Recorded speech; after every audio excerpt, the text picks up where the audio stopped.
충주시가 거리두기 4단계 조치를 일주일 더 연장하기로 했습니다.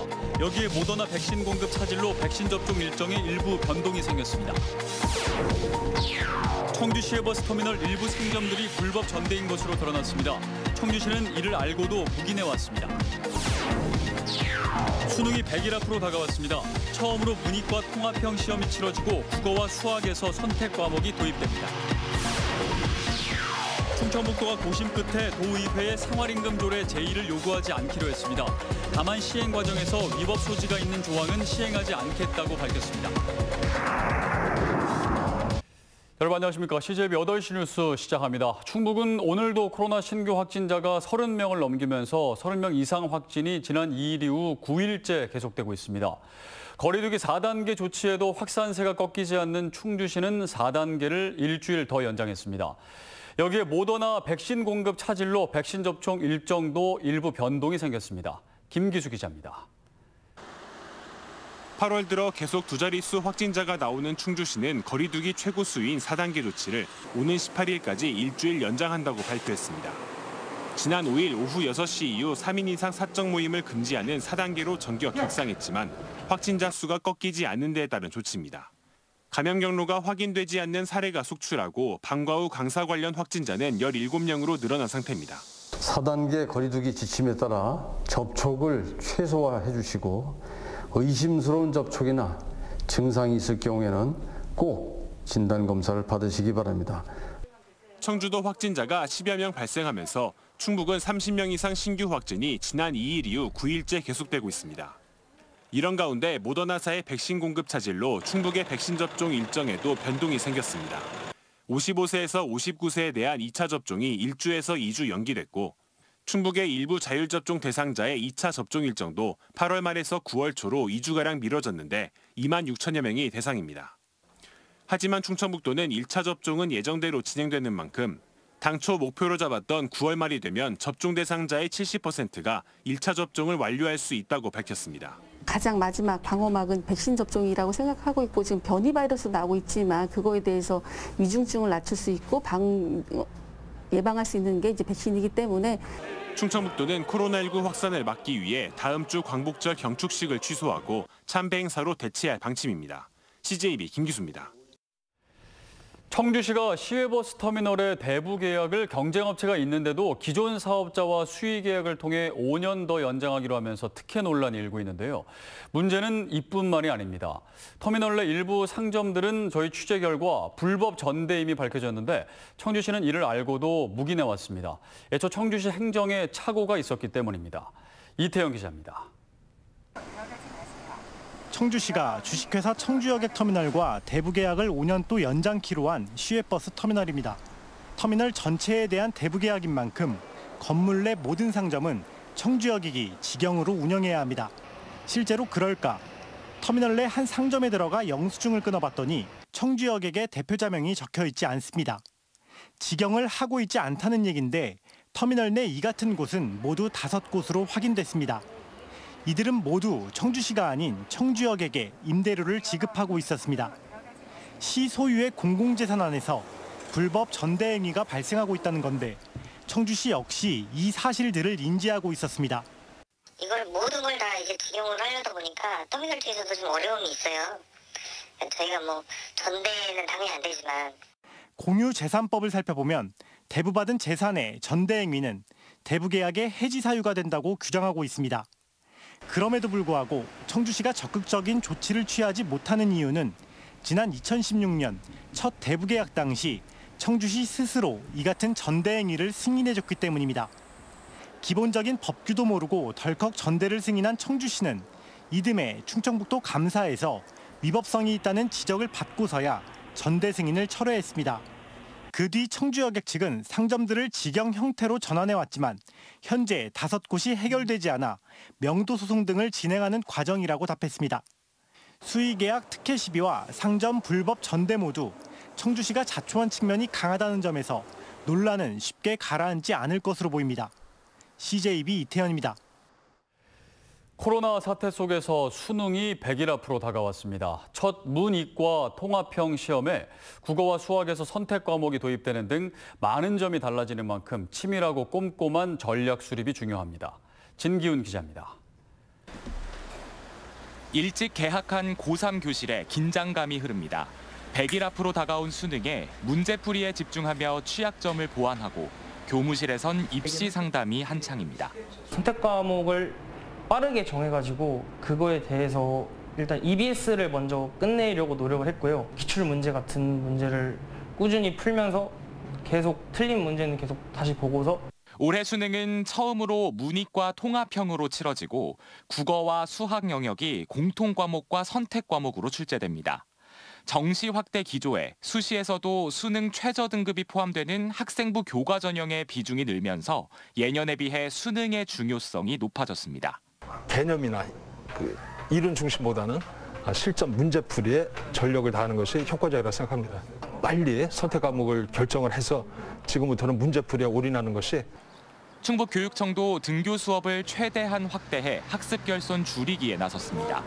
거리두기 3단계까지 전면 등교를 허용했고 거리두기 4단계에서도 고3 학생들은 전면 등교를 원칙으로 했습니다. 4단계에서는 고등학교 같은 경우에는 학생 수 상관없이 3분의 2에서 전면 등교까지 가능한 것으로 지침을 정했기 때문에 고3 학생들 같은 경우에는 입시 준비에 지장 없이 수능 원서 접수가 오는 19일부터 시작되는 가운데 수험생들은 학업과 방역의 이중 부담을 떠안고 있습니다. CJB 진기훈입니다. 논란을 거듭하던 생활임금 조례가 마침내 공포됐습니다. 제의를 요구하겠다던 충청북도는 고심 끝에 제의 요구를 포기했는데요. 대신 위법 소지가 있는 조항을 실행하지 않겠다는 조건을 달았습니다. 구준회 기자입니다. 충청북도가 장고 끝에 도의회에 생활임금 조례 제의를 요구하지 않기로 했습니다. 제의 요구 기간은 20일을 다 써가며 고심을 거듭한 끝에 내린 결론입니다. 위법 논란이 있는 민간기업 적용 조항만이라도 삭제하려 했지만 조례 변경에 필요한 의원 수 확보에 어려움을 겪은 것으로 알려졌습니다. 생활임금 조례안과 관련하여 더 이상 논란이 확산되는 것은 도민 화합을 위해 바람직하지 않다고 생각합니다. 다만 실제 조례 시행 과정에서 위법 소지가 있는 조항은 시행하지 않겠다고 밝혔습니다. 도의회도 이런 문제점을 충분히 알고 있었고 어차피 시행될 수 없으니 적법성을 따질 필요가 없다는 이유로 조례안을 통과시켰다고 설명했습니다. 도민 생활에 영향이 큰 조례에 위법성이 있음을 알고도 도의회가 밀어붙였다고 우회적으로 비판한 겁니다. 조례는 실효성이 있어야 되는데 현재로서는 이 조례가 실효성이 좀 떨어지는 문제가 있습니다. 법적으로 제한을 받기 때문에 집행을 못하는 경우거든요.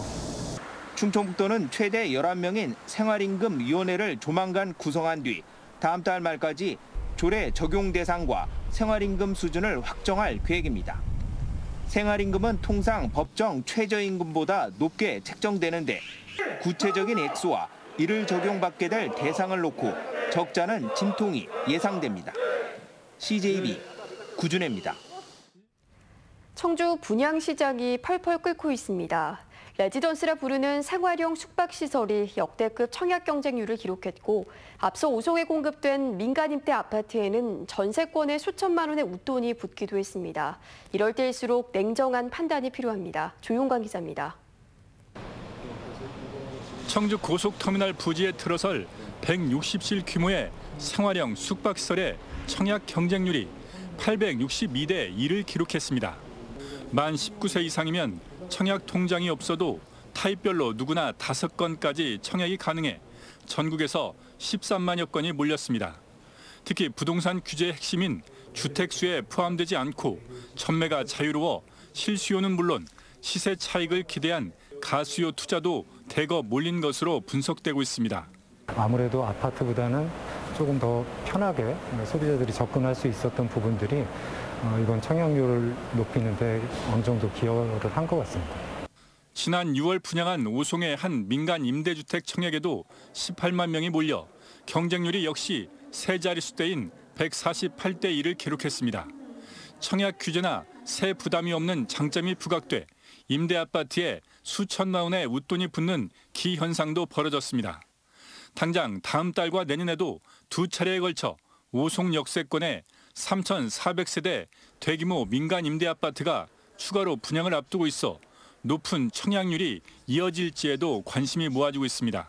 우리 지역에도 유동성 자금이 상당히 많이 유입이 되어 실수요자뿐만 아니라 전국 갭 투자까지도 몰려 청약 경쟁률이 매우 높아지고 있는 현상입니다.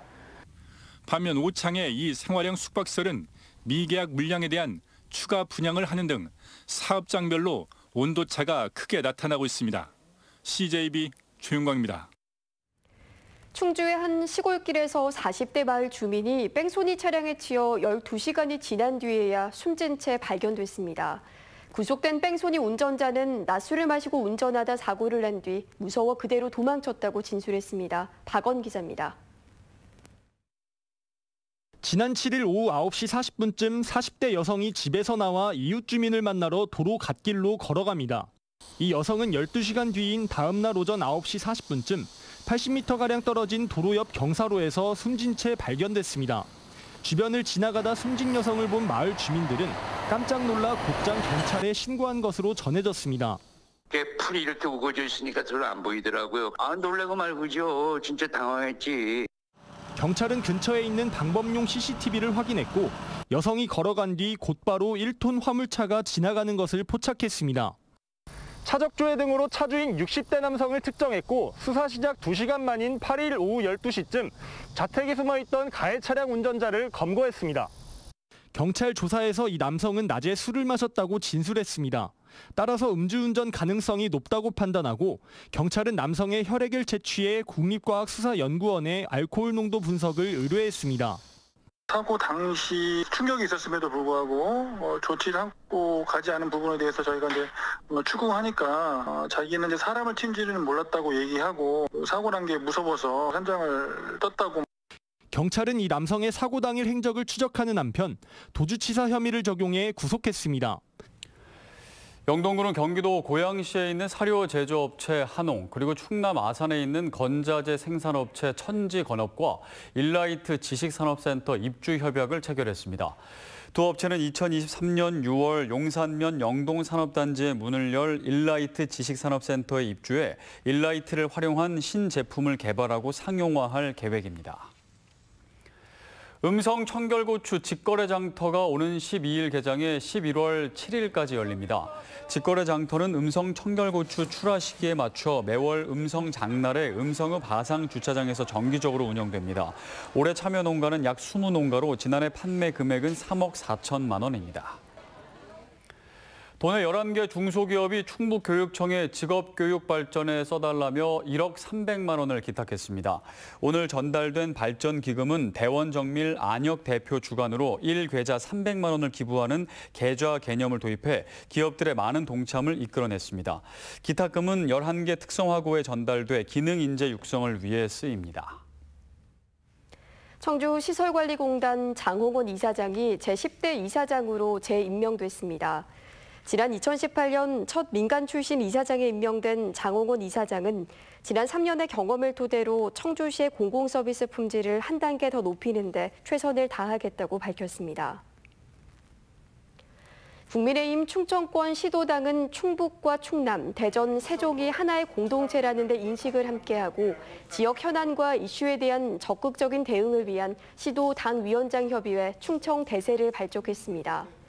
충청대세협의회는 국회 세종의사당 확정과 청주 도심을 경유하는 충청권 철도망 확충에 역량을 함께하기로 했습니다. CJ 8시 뉴스를 모두 마칩니다. 시청해주신 여러분 고맙습니다.